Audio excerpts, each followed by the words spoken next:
नमस्कार दोस्तों, वाइब्रेंट की लर्निंग प्लेटफॉर्म पर आप सभी का स्वागत है। और हम एसएससी जीडी की जो टेस्ट सीरीज 2025 है उसकी आज पेपर आईडी 258 की रीजनिंग के सॉल्यूशन की चर्चा करने वाले हैं। चलिए देखिए, सीधा ही क्वेश्चन पर आते हैं और चर्चा करते हैं। तो फर्स्ट क्वेश्चन आपका ये था, जो कि एनालॉजी को लेकर था। इसमें बोला है कि 4, 8 और 256 के बीच में कोई रिलेशन है। तो काफ़ी सिंपल रिलेशन है। आप यहाँ से कह सकते हैं कि 4 गुणा 8, ये आपका क्या आएगा 32। और देखिए 32 गुणा 8 करते हैं तो ये आपके पास जो है वो 256 मिलने वाला है। ऐसे ही देखिए 2, 9 और 144 के बीच का रिलेशन। ठीक है, तो देखिए 2, 9, 144 के बीच का जो रिलेशन है वो आपको देखना है। तो देखिए आप यहां से लिख सकते हैं कि 2 गुणा 9, 2 गुणा 9 आप लोग यहाँ पर 18। और देखिए इसको आप लोग 18 गुणा 8 लिखें, ये आपका 18 है। और अगर गुणा 8 लिखें तो ये आपके पास जो है 18 गुणा 8, तो 18 गुणा 8 है वो आपके पास क्या आने वाला है 144 आने वाला है। इसका मतलब काफी ठीक लिखा है। अब आपको देखना है कि ऐसा ही सेम रिलेशन है वो कौन से ऑप्शन में है। तो देखिए अगर आप यहां से करते हैं कि 9 गुणा 6, डी ऑप्शन की बात करें, जैसे अगर ये करते हैं तो 9 गुणा 6 आपके पास 54 आएगा। और 54 गुणा 8 कहें तो ये जो आपके पास है वो आपका 432 आने वाला है। इसका मतलब आप यहां से कह सकते हैं कि जो डी ऑप्शन है वो डी ऑप्शन आपका आंसर होने वाला है। तो डी ऑप्शन को यहां से आप टिक करने वाले हैं। ओके, तो डी ऑप्शन यहां पर आपका आंसर होने वाला था। चलिए देखिए बढ़ते हैं अगले क्वेश्चन की तरफ। इसमें कह रहा है कि आपको कुछ संख्याएं दी गई है और कह रहा है कि इनके बीच में एक रिलेशन है और आपको एक डिफरेंट जो ओड है वो आपको बतानी है। तो देखिए आप यहां पर कह सकते हैं 15 का जो रिलेशनशिप 135 के साथ देखें तो हम लोग इसको गुणा 9 लिख सकते हैं। 15 गुणा 9 135 होता है, आप देख सकते हैं। ऐसे ही देखिए 18 गुणा 9 लिखेंगे तो ये भी आपके पास क्या है 162 है। और 13 गुणा 9 लिखेंगे तो ये भी आपके पास क्या है 117 है। लेकिन 11 गुणा 9 नहीं है, ये पैटर्न इसको फॉलो नहीं कर रहा है। इसलिए आप लोग कहेंगे कि ये जो है आपका डिफरेंट होने वाला है, क्योंकि बाकी जो ऑप्शन है उनमें क्या है कि गुणा आपका 9 सीधा आ रहा है, लेकिन इसमें गुणा 9 नहीं आ रहा है। इसका मतलब ये जो ऑप्शन है वो आपका डिफरेंट होने वाला है। चलिए देखिए बढ़ते हैं अगले क्वेश्चन की तरफ। इसमें बोला है कि कोल्ड और टाइड। अब देखिए आपके यहाँ पर 4 अल्फाबेट लेटर हैं, वो 4 यहाँ पर डिफरेंट डिजिट से रिप्रेजेंट हो रहे हैं। ऐसे ही टाइड लिखा है तो टाइड में देखिए 4 लेटर हैं, वो 4 डिजिट से रिप्रेजेंट हो रहे हैं। इन दोनों के बीच में एक अल्फाबेट लेटर डी कॉमन है। और देखिए इधर डिजिट है वो 6 कॉमन है। और यही आपसे पूछा है कि डी का कोड क्या होगा, तो आप कह सकते हैं डी का कोड है वो यहाँ पर 6 होने वाला है। ओके, तो ये कॉमन पे बेस्ड होते हैं। कॉमन जो कोडिंग है इसमें आपको कॉमन लेटर देखना होता है और उसका कोड आगे कॉमन देखना होता है, जो कि आप यहाँ पर कह सकते हैं 6 होने वाला है। सीरीज का क्वेश्चन है। देखिए आपसे पूछा है कि 11, उसके बाद कहा है 12, 26, 81, और उसके बाद कह रहा है 328 और 1645। इस सीरीज को देखकर डेफिनेट आपके माइंड में आ गया होगा कि सीरीज में संख्या है वो अचानक बढ़ रही है। और जब भी वैल्यू अचानक बढ़ती है तो डेफिनेट आपकी सीरीज है वो मल्टीप्लीकेशन की ट्राई करनी चाहिए आपको। और मल्टीप्लीकेशन की सीरीज को अगर आप यहाँ ट्राई कर रहे हैं तो आपको यहाँ से देखना चाहिए ये गुणा 4 प्लस 4 है। और देखिए ये अगर गए तो गुणा 3, इसका मतलब 78 प्लस आपका 3 तो ये 81 है। इसको आप कह सकते हैं गुणा 2 प्लस 2 कह सकते हैं, और इसको कह सकते हैं गुणा 1 प्लस 1। और देखिए ये गुणा 5 कहेंगे आप लोग, तो गुणा 5 प्लस 5 कहेंगे तो ये 1645 आ जाएगा। अब इसमें आप लोग गुणा 6 प्लस 6 कहेंगे तो ये आपके पास आने वाला है 9878। तो यहां पर आपका डी ऑप्शन है वो आपका आंसर होने वाला है। काफी सिंपल सीरीज है, मल्टीप्लीकेशन की सीरीज है, क्योंकि सडनली वैल्यू बढ़ रही है। चलिए देखिए अगले क्वेश्चन की बात करते हैं। तो उसमें कह रहा है कि शब्दकोश के अनुसार व्यवस्थित करें तो तीसरे स्थान पर आपका जो कौन सा वर्ड आएगा, आप आराम से बता सकते हैं। इसमें देखिए ये सभी आर से स्टार्ट हो रहे हैं, सेकंड लेटर ई सबका सेम है।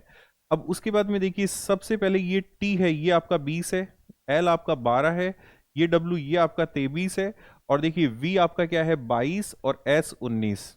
इनमें सबसे पहले आपका 12 आएगा, इसका मतलब ये पहले नंबर पर आएगा। उसके बाद में आपका ये 19 आएगा दूसरे नंबर पर, और 20 तीसरे नंबर पर, मतलब रिटेन वर्ड आएगा वो तीसरे नंबर पर आएगा। और यही आपसे पूछा है कि अगर इनको व्यवस्थित करते हैं तो डिक्शनरी के अकॉर्डिंग कौन सा वर्ड है वो तीसरे नंबर पर आएगा। तो आप यहां पर कहने वाले हैं कि बी ऑप्शन आपका आंसर होगा। चलिए देखिए बढ़ते हैं अगले क्वेश्चन में पूछा है कि ऐसे सिंबल्स का कौन सा ऑप्शन है, ताकि इनको यहां रखें ताकि इक्वेशन है वो आपकी ठीक हो जाए। तो देखिए यहां पर आपको फर्स्ट ऑप्शन रखना है और वो चेक करना है। तो देखिए 16 डिवाइड बाई 4 है, उसके बाद गुणा 8, और फिर ये -10 है, और देखिए ये कह रहा है कि प्लस क्या है 2 और इक्वल्स टू 24। तो इसमें सबसे पहले ये डिवीजन सॉल्व होगा, तो ये 4 और 4 गुणा 8 ये आपका सॉल्व होगा। और ये आपको सॉल्व करेंगे तो ये आपको मिलेगा 32, और 32 माइनस 10 प्लस 2, तो ये आपके पास 34 माइनस 10 करेंगे तो आपके पास 24 आएगा। इसका मतलब इक्वेशन बिल्कुल ठीक आ रही है। तो ऐसा ऑप्शन आपके पास फर्स्ट ऑप्शन ही आ चुका है, जिसमें आप अगर आप सिंबल को रखते हैं तो इक्वेशन बिल्कुल सेटिस्फाई हो रही है, इसलिए ए ऑप्शन यहाँ पर आपका आंसर होने वाला है। चलिए देखिए अगले क्वेश्चन की बात करते हैं। इसमें बोला है आपसे कि कितने जोकर रिंग मास्टर हैं। तो सबसे पहले तो देखिए त्रिभुज है वो जोकरों को बता रहा है। त्रिभुज है वो किसको बता रहा है? जोकरों को बता रहा है। और उसके बाद देखिए कह रहा है कि वर्त कलाबाजों को, तो ये सर्किल वर्त है, ये किसको बता रहा है? कलाबाजों को बता रहा है। ओके। और आयत है वो पुरुषों का प्रतिनिधित्व कर रहा है। और वर्ग रिंग मास्टर को बता रहा है, ये जो वर्ग है ये रिंग मास्टर्स को बता रहा है। अब आपको बताना है कि आरेख में दी गई संख्या उस विशेष श्रेणी का प्रतिनिधित्व करती है। आपको बताना है कि कितने जोकर रिंग मास्टर हैं। जोकर भी होने चाहिए, रिंग मास्टर भी होने चाहिए, लेकिन कलाबाज नहीं होने चाहिए। तो देखिए कलाबाज नहीं होने चाहिए, इसका मतलब इस वर्त में नहीं आने चाहिए। और देखिए जोकर और रिंग मास्टर होने चाहिए तो ट्राइंगल में भी आने चाहिए और स्क्वायर में भी आने चाहिए। तो ऐसा नंबर केवल 17 है जो कि आपका यहाँ स्क्वायर और ट्राइंगल दोनों में आ रहा है, लेकिन इसमें आपका सर्किल में नहीं आना चाहिए। तो 17 है, इसलिए यहाँ पर आपका आंसर 17 होने वाला है। ओके, काफी सिंपल क्वेश्चन है, आप आराम से कर सकते थे इसको। चलिए देखिए बात करते हैं अगले क्वेश्चन की, जो कि डाइस का है। और इसमें देखिए आपसे पूछा है कि एक पासे की 3 अलग अलग स्थितियां दिखाई गई है, और आपसे पूछा है कि 6 के अपोजिट फलक पर क्या होगा। अब इसमें आपको पता है कि आपको कोई भी 2 डायग्राम यहां से ले लेनी चाहिए, और उनमें कॉमन डिजिट कितने हैं ये देखकर आपको अपना आंसर निकालना चाहिए। तो देखिए अगर यहां पर देखें तो इन दोनों डायग्राम को देखें, इन दोनों डायग्राम से आप लोग ये देखेंगे कि इन दोनों में डिजिट कितने कॉमन है। तो यहां पर केवल एक ही डिजिट कॉमन है। अगर आप यहां से निकालना चाहते हैं तो आपको क्लॉकवाइज या एंटी क्लॉकवाइज पैटर्न में लिखना चाहिए, किसी भी एक पैटर्न में। अब क्लॉकवाइज लिखेंगे तो देखिए यहां से लिखते हैं 2 3 और क्या है 6। इसमें लिखेंगे तो 2 5 1 आ जाएगा। तो 3 के अपोजिट है वो आपका क्या है 5 आने वाला है, 6 के अपोजिट 1, और यही आपसे पूछा था। जरूरी नहीं कि आप लोग ये दोनों डायग्राम ही लें, आप लोग ये वाले डायग्राम भी ले सकते हैं। यहां पर दोनों में कॉमन 5 और 2 है। आपको पता है कि अगर 2 डिजिट कॉमन होते हैं तो जो डिजिट बच जाते हैं वो एक दूसरे के अपोजिट होंगे, और यहाँ पर 1 और 6 बच गए हैं, इसका मतलब 1 के अपोजिट क्या होगा 6। और यही आपसे पूछा है कि 6 के अपोजिट क्या होगा, तो यहाँ पर आपका आंसर 1 होने वाला था। चलिए देखिए बढ़ते हैं और अगले क्वेश्चन की बात करते हैं, जिसमें बोला है कि विजेंद्र अपने घर से पश्चिम की ओर एक निश्चित दूरी x मीटर चलता है। आप इस क्वेश्चन को डायग्राम से भी कर सकते हैं और बिना डायग्राम के भी कर सकते हैं। जैसे बोल रहा है कि विजेंद्र अपने घर से पश्चिम की तरफ, तो देखिए यहां से ये पश्चिम की तरफ x मीटर चलता है। अब डायग्राम से करना चाहते हैं तो ऐसे कर सकते हैं, एक निश्चित दूरी x मीटर चलता है, फिर बाएं मुड़ता है, तो देखिए ये बाएं मुड़ता है और 23 मीटर चलता है। कह रहा है उसके बाद फिर से बाएं मुड़ता है और 36 मीटर चलता है, ये बाएं मुड़ गया और 36 मीटर चला है। कह रहा है कि एक बार फिर से 23 मीटर चलने के लिए फिर से बाएं मुड़ता है और 23 मीटर चलता है।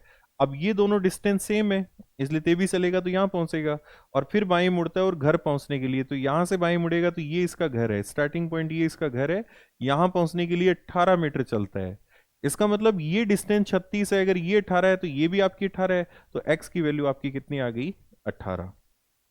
या तो आप ऐसे कर सकते हैं, या आपको बिना डायग्राम के भी मैंने तरीका बताया। देखिए इसमें ये पश्चिम की तरफ चल रहा है, तो पश्चिम की तरफ चल रहा है, इसका मतलब आपको W लिखना चाहिए और x लिख देना चाहिए। फिर बाई मुड़ता है तो साउथ आ जाएगा, और ये 23। फिर से बाई मुड़ता है तो ईस्ट, और ये वैल्यू आ जाएगी 36।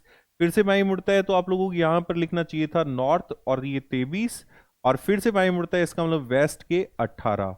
अब आपको पता है कि नॉर्थ के 23 हैं, वो साउथ के 23 को क्या कर देंगे कैंसिल आउट। आपको पता है कि अपोजिट जो डायरेक्शन है उनमें डिस्टेंस कैंसिल आउट हो जाती है। उसके बाद देखिए ये जो आपके ईस्ट के 36 हैं, अब यहां पर क्या है कि वो जिस पॉइंट से चला था उसी पॉइंट पर पहुंच गया है। अब उसी पॉइंट पर पहुंच गया है, इसका मतलब ये है कि उनके बीच की डिस्टेंस, स्टार्टिंग पॉइंट और एंड पॉइंट के बीच की डिस्टेंस 0 आनी चाहिए। इसका मतलब सब कैंसिल हो जाना चाहिए। अब सब कैंसिल कैसे होगा, इसके 36 ईस्ट के हैं, ये कैंसिल वेस्ट के 36 से होंगे, तो वेस्ट के 18 तो यहां से कर दिए, तो x की वैल्यू अगर 18 और होगी तब ये कैंसिल आउट होगा, तो आप कहेंगे x की वैल्यू है वो आपके पास क्या आने वाली है 18 आने वाली है, जो कि आपको बी ऑप्शन में यहां पर दिया गया है। चलिए बढ़ते हैं अगले क्वेश्चन की बात करते हैं। ब्लड रिलेशन का क्वेश्चन है, काफी सिंपल है। और इसमें एक स्टेटमेंट दिया गया है, इसमें रिलेशन आपको पूछा है कि डी का एफ से क्या संबंध है, तो इनके बीच में रिलेशन बताना है। सबसे पहले आप लोग यहाँ भाग का अर्थ क्या है ये लिख लो, तो भाग का अर्थ तो क्या है, पिता है। और देखिए माइनस का अर्थ क्या है, भाई है, तो ये भाई लिख देंगे। अब यहां से आप एफ से पढ़ेंगे डी तक जाएंगे, तो एफ से पूछा है डी का, तो देखिए एफ का ये पिता और पिता का भाई, तो आप कहेंगे पिता का भाई आपको ए ऑप्शन में दिया गया है, इसलिए यहां पर आप कहने वाले हैं कि पिता का भाई होगा। ओके, काफी सिंपल क्वेश्चन था, आप आराम से कर सकते हैं। इसमें पूछा है देखिए आपको, यहां पर देखिए सबसे पहले आपको इसकी इमेज मिलने वाली है, इसका मतलब आप यहां से ए ऑप्शन को कैंसिल कर सकते हैं, गलत दिया है। फिर देखिए बी की मिलने वाली है, वो तीनों में ठीक दी है। उसके बाद ये जो आकृति है इसकी इमेज भी जो आपको दी हुई है वो तीनों में ठीक दी है। उसके बाद इसकी जो आकृति मिलेगी वो आपको इस ऑप्शन डी में गलत दी है, इसलिए डी ऑप्शन कैंसिल, क्योंकि इसमें ठीक है इसमें ठीक है। उसके बाद इसकी जो इमेज है वो आपको यहाँ इस ऑप्शन में गलत दी है, तो सी भी कैंसिल, तो बी ऑप्शन आपका आंसर हो जाएगा। इसकी जो दर्पण प्रतिबिंब बनेगा वो यहाँ बी ऑप्शन में बिल्कुल ठीक दिया गया है, इसलिए बी ऑप्शन यहाँ पर आपका आंसर होने वाला है। चलिए बढ़ते हैं, अगले क्वेश्चन की बात करते हैं। इसमें बोला है कि 7 व्यक्ति, तो ये आपका एक सर्कुलर सीटिंग अरेंजमेंट का क्वेश्चन है, जिसमें आपको सबसे पहले एक सर्किल बनाना है और कह रहा है कि 7 व्यक्ति, तो सबसे पहले आप लोग 7 व्यक्ति बिठा लो। और इन सभी के जो फेस हैं वो आपके सेंटर की तरफ दे रखे हैं, तो इन सभी के फेस है वो सेंटर की तरफ कर दो। कह रहा है कि एस वाई के ठीक बाएं, तो देखिए ये वाई है, इसके ठीक बाएं ये आपका क्या आ गया है एस, तथा आर के दाईं ओर तीसरे स्थान पर है, तो देखिए ये जो एस है वो आर के दाएं तीसरा है, तो आर के दाएं पहला दूसरा और तीसरा एस हो गया है। कह रहा है आर ए के ठीक बाएं, तो देखिए ये जो आर है वो ए के ठीक बाएं, तो ये ए के ठीक बाएं क्या हो जाएगा, आर हो जाएगा। फिर कह रहा है कि पी के ठीक दाएं, आर जो है वो पी के ठीक दाएं है, तो अगर आप यहां पर पी को रखते हैं तो पी के ठीक दाएं क्या हो जाएगा, आर हो जाएगा। ए डी के ठीक बाएं बैठा है, तो देखिए ये आपका ए है वो डी के ठीक बाएं बैठा है, तो डी के ठीक बाएं हो जाएगा। और कह रहा है कि क्यू पी के ठीक बाएं, तो पी के ठीक बाएं ये क्यू हो गया है। अब आपको कह रहा है कि देखिए ये कह रहा है कि यदि डी वाई के साथ, डी है वो वाई के साथ स्थान बदल लेता है, इसका मतलब वाई यहां जाएगा और डी यहां जाएगा। और कह रहा है कि पी क्यू के साथ बदल लेता है, तो ये पी आ जाएगा और यहां पर जो है वो क्यू आ जाएगा। कह रहा है कि डी के ठीक दाएं कौन बैठा है, तो डी के ठीक दाएं आप देख सकते हैं कि अब यहां पर जो डी के ठीक दाएं है वो आपका क्या आने वाला है, पी आने वाला है, और ये आपको डी ऑप्शन में दिया गया है, इसलिए यहां से आप लोग डी ऑप्शन को क्लिक करने वाले थे। ओके, चलिए देखिए बढ़ते हैं, अगले क्वेश्चन की बात करते हैं। पूछा है 6 से 7 बजे के बीच में 30 डिग्री का कोण कब बनेगा, तो आपका फॉर्मूला है वो ये होता है कि theta equals to 30 into H -11/2 into M है। आप यहां से देख सकते हैं कि 30 डिग्री का एंगल बोल रहा है, तो थीटा की वैल्यू 30। और देखिए अगर ये एंगल 2 बार बनता है तो आपको थीटा की वैल्यू प्लस माइनस रखनी चाहिए, क्योंकि 2 बार बनने का मतलब है एक बार तो घंटे और मिनट की सुई के बीच में बनेगा, और दूसरा मिनट और घंटे की सुई के बीच में बनेगा, तो ये दोनों के बीच में बनता है, इसलिए प्लस माइनस रखकर आपको थीटा की वैल्यू फिर आगे बढ़ना चाहिए। यहां पर एच है वो देखिए 6 बजकर कुछ मिनट पर बनेगा, तो एच की वैल्यू 6 हो गई है, और ये -11/2 इंटू एम है। अब आप इसको सॉल्व करते हैं तो ये 11/2 एम इस साइड आ जाएगा, और देखिए ये आपका 180 है, ये वैल्यू इस साइड ले जाओगे तो प्लस तो माइनस, और माइनस क्या हो जाएगा, प्लस। अब अगर आप इसको एक बार प्लस लेकर सॉल्व कर लो एक बार माइनस, तो देखिए यहां पर अगर हम यहां माइनस लेकर सॉल्व करते हैं तो 150, और डबल करोगे तो 300/11, और 300/11 के अकॉर्डिंग आपको ऑप्शन नहीं दिया हुआ है, तो आपको यहाँ प्लस लेना चाहिए, और प्लस लेंगे तो ये 210, तो m बराबर आ जाएगा 420/11, और 420/11 का मतलब 38 सही 2/11 होता है, तो आप यहाँ पर ए ऑप्शन को टिक करने वाले हैं। तो काफी सिंपल है, आप आराम से कर सकते हैं, कोई दिक्कत नहीं है। जल्दी बढ़ते हैं अगले क्वेश्चन की तरफ। कह रहा है कि 2005 का कैलेंडर कौन से वर्ष के कैलेंडर के समान होगा, तो आपको बताया था कि देखिए लीप वर्ष की बात करता है, तो लीप वर्ष कोई भी हो, लीप का कैलेंडर है वो 28 वर्ष बाद रिपीट होता है। लीप के ठीक बाद वाला जो वर्ष है इसका कैलेंडर 6 वर्ष बाद रिपीट होता है, लीप के ठीक बाद। तो देखिए 2005 है वो लीप के ठीक बाद आता है, तो 6 ऐड करेंगे तो 2011 आ जाएगा, तो ये 2011 के कैलेंडर के समान होगा। और आपको पता है कि लीप के ठीक पहले वाला है इसका कैलेंडर वो 11 वर्ष बाद रिपीट होता है। ये भी आपको बताया था कि जब इनके बीच में अगर कोई सेंचुरी आ जाती है, वो एक ऑर्डिनरी सेंचुरी साधारण शताब्दी आती है, तो फिर ये अप्लाई नहीं होंगे। ओके, तो आप आराम से यहां से कर सकते हैं, इनके बीच में कोई भी सेंचुरी नहीं आ रही है, इसलिए सीधा आप लोग प्लस करके लिखने वाले हैं। अगले क्वेश्चन की बात करें तो देखिए काफी सिंपल है, आप यहां पर देखिए नंबर काफी आसपास के हैं, तो डेफिनेट आपका मैथमेटिकल ऑपरेशन है वो प्लस माइनस होने वाला है। तो प्लस माइनस कैसे करेंगे आप लोग, 8 + 4, ये आपका 12 है, और -3 कर देंगे तो आपको 9 मिलने वाला है, देखिए। और ऐसे ही देखिए 6 + 5 11, और -4 करेंगे तो ये आपको 7 मिलने वाला है। ऐसे ही 9 + 3, ये जो है वो आपका क्या है, 9 + 3 12, -5 करेंगे तो आपको क्या मिलने वाला है, 7 मिलने वाला है, जो कि आपको सी ऑप्शन में दिया गया है।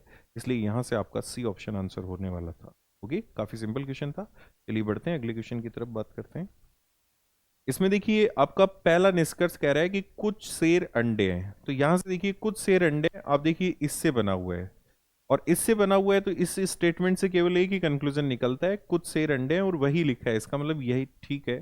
फिर कह रहा है कि कुछ अंडे मुर्गियां हैं। तो देखिए ये अंडे और मुर्गियां, इस पहले स्टेटमेंट से दो कंक्लूजन निकलते हैं, कुछ मुर्गियां अंडे हैं और कुछ अंडे मुर्गियां हैं। तो ये बिल्कुल ठीक लिखा है, इसका मतलब ये क्या है, ठीक है। कुछ अंडे पक्षी हैं, आप देख सकते हैं इसी से बना हुआ है, और इससे भी दो कंक्लूजन निकलते हैं, कुछ पक्षी अंडे और कुछ अंडे पक्षी हैं, यही लिखा है, इसलिए ये भी ठीक है। इसका मतलब आप कह सकते हैं यहाँ से सभी के सभी निष्कर्ष सही है, जो कि ए ऑप्शन में दिया गया है। तो ए ऑप्शन को आप यहाँ से टिक करने वाले थे। ऐसे देखिए पूछा है कि कितने हाफ सर्किल हैं, अर्धवर्त कितने हैं। तो देखिए आप यहाँ से आराम से देख सकते हैं, ये आपका 1 2 3 4 और 5, 5 इसमें, तो 5 इसमें और 5 इसमें, तो आपके पास कितने हो जाएंगे, ये 15 होने वाले हैं। तो इस आकृति में आपके पास 15 अर्धवर्त हैं। आपको बताना है कि 4 आकृतियां समान है और एक असंगत है, डिफरेंट है, वो आपको बतानी है। आप आराम से यहां से बता सकते हैं कि देखिए ये जो आकृति है, इनमें से 4 में सिमिलरिटी, एक डिफरेंट है। आप देख सकते हैं इसमें 2 सर्किल बने हैं, और इस आकृति की बात करें तो इसमें 2 स्क्वायर हैं, इसमें 2 क्या है, ट्राइंगल है, और इसमें भी 2 स्क्वायर है। लेकिन इस आकृति में आपका एक सर्किल है, एक स्क्वायर है और एक ट्राइंगल है। इसका मतलब ये ऑप्शन डिफरेंट होने वाला है, तो आपको ए ऑप्शन में दिया गया है। बाकी सभी आकृतियों में आपको 2 आकृतियां सेम दी है, जैसे किसी में 2 सर्किल हैं, किसी में 2 ट्राइंगल है, किसी में 2 स्क्वायर हैं, लेकिन इस ऑप्शन में डिफरेंट दिया है, इसलिए यही आंसर होने वाला है। चलिए एक क्वेश्चन ये है कि पंक्ति में सभी व्यक्ति उत्तर की ओर अभिमुख है, ए बी के बाएं। देखिए ये बी है, इस बी के बाएं जो ए है वो कौन से नंबर पर है, 10वें नंबर पर है। ओके, फिर कह रहा है कि जो एकदम दाहिनी ओर, मतलब बी है वो एकदम दाईं ओर है, तो ये अगर एकदम दाएं है, इसके 10वें स्थान पर ए है, तो ए का दाएं से जो स्थान है वो आपका 11वां हो गया है, मतलब 11वां व्यक्ति ए है। और कह रहा है कि ए के बाईं ओर 3 व्यक्ति बैठे हैं। तो देखिए ए के बाईं ओर 3 व्यक्ति बैठे हैं, तो इस साइड ये 3 व्यक्ति होने वाले हैं, और 11 ये, तो टोटल मिलाकर इस संख्या जो है वो आपके पास 14 होने वाली है। तो इस रो में टोटल आपके पास 14 व्यक्ति है। चलिए देखिए लास्ट क्वेश्चन की बात करते हैं। पूछा है कि आपको एक प्रश्न आकृति दी गई और 4 उत्तर आकृतियां दी गई है, कौन सी उत्तर आकृति सही होगी। ये डॉट सिचुएशन का क्वेश्चन है। इसमें आप लोग देख सकते हैं कि आपको जैसे ये वाला डॉट देखना है, सिमिलर फिगर आपको यहाँ सेलेक्ट करने हैं। तो यहाँ पर ये जो डॉट बना है वो केवल और केवल किसके अंदर बना है, आपका रेक्टेंगल के अंदर बना है।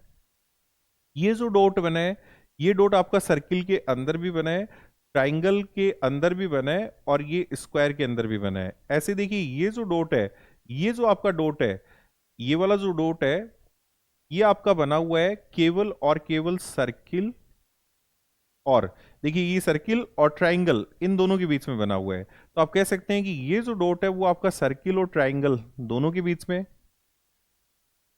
ये केवल 2 ही आकृतियों में बना हुआ है, एक तो सर्किल में है, एक ट्राइंगल में है। ऐसे देखिए ये केवल और केवल किस में है, आपका रेक्टेंगल में। ये जो है वो आपका किस में है, सर्किल में भी है, स्क्वायर में भी है। देखिए सर्किल में भी है, स्क्वायर में भी है, और जो आपका ट्राइंगल है उस ट्राइंगल में भी है, लेकिन रेक्टेंगल में नहीं है। अब आपको ऐसे ही डॉट सिचुएशन जो ऑप्शन में ढूंढनी है, सिमिलर फिगर आपको देखना है। तो देखिए आप लोग यहां पर देखेंगे तो पहला ये जो डॉट है वो आप यहां पर बना सकते हैं, इसमें कोई दिक्कत नहीं है। लेकिन जैसे दूसरे डॉट की बात करें, जो आपका क्या है कि किसके अंदर बनाना है आपको, तीनों के अंदर, सर्किल, स्क्वायर और ट्राइंगल। तो देखिए सर्किल ये आ गया, ये आपका क्या है आ गया है, स्क्वायर आ गया है, और ये आपका क्या आ गया है, ट्राइंगल। तीनों का कॉमन एरिया भी ठीक है, ये आपको मिल जाएगा, तीनों का कॉमन एरिया। लेकिन ये वाला जो है वो आपका सर्किल और ट्राइंगल दोनों में आना चाहिए, सर्किल और ट्राइंगल में ही आना चाहिए, जबकि सर्किल और ट्राइंगल इसमें देखें तो ये एरिया है, ये स्क्वायर में भी आ रहा है, इसलिए ए ऑप्शन आपका यहाँ पर कैंसिल हो जाएगा। अब बात करते हैं किसकी, बी ऑप्शन की। तो आप देखिए बी ऑप्शन में देख सकते हैं कि अकेला डॉट जो आपको रेक्टेंगल में चाहिए वो आप यहां पर बना सकते हैं, यहां पर बना सकते हैं, जैसे हमने यहां बना दिया। ठीक है, अब बात करते हैं दूसरा कि सर्किल और ट्राइंगल में चाहिए। तो देखिए सर्किल और ट्राइंगल, तो आप सर्किल ये है, ट्राइंगल ये है, यहाँ अगर इन दोनों के बीच में यहाँ ये जो पार्ट है इसमें बनाते हैं तो वो बिल्कुल बन सकता है। देखिए ये जो है डॉट सिचुएशन आपकी यहाँ पर बन सकती है, जो कि बिल्कुल और बिल्कुल इन दोनों के बीच में जो बनाएंगे, ये जो जगह है इसमें बनाते हैं, तो ये सर्किल में और आपकी ट्राइंगल में आ रही है, ये भी ठीक है। और एक आपको चाहिए कि सर्किल, स्क्वायर और ट्राइंगल, तो देखिए ये तो स्क्वायर है आपका, ये आपका सर्किल है और ये ट्राइंगल, अगर एक डॉट यहाँ पर बनाते हैं तो वो भी बन रहा है, इसका मतलब बी ऑप्शन आपका ठीक है। ये डॉट सिचुएशन को लेकर का क्वेश्चन था जो कि आप आराम से कर सकते हैं। तो ऐसा फिगर आपको बी ऑप्शन में जिसमें सेम डॉट सिचुएशन से आप लोग आराम से जो है वो डॉट बना सकते हैं। तो ये आपका आज का पेपर था, और अगली क्लास में हम लोग अगले पेपर के सॉल्यूशन को लेकर मिलेंगे। Thank you.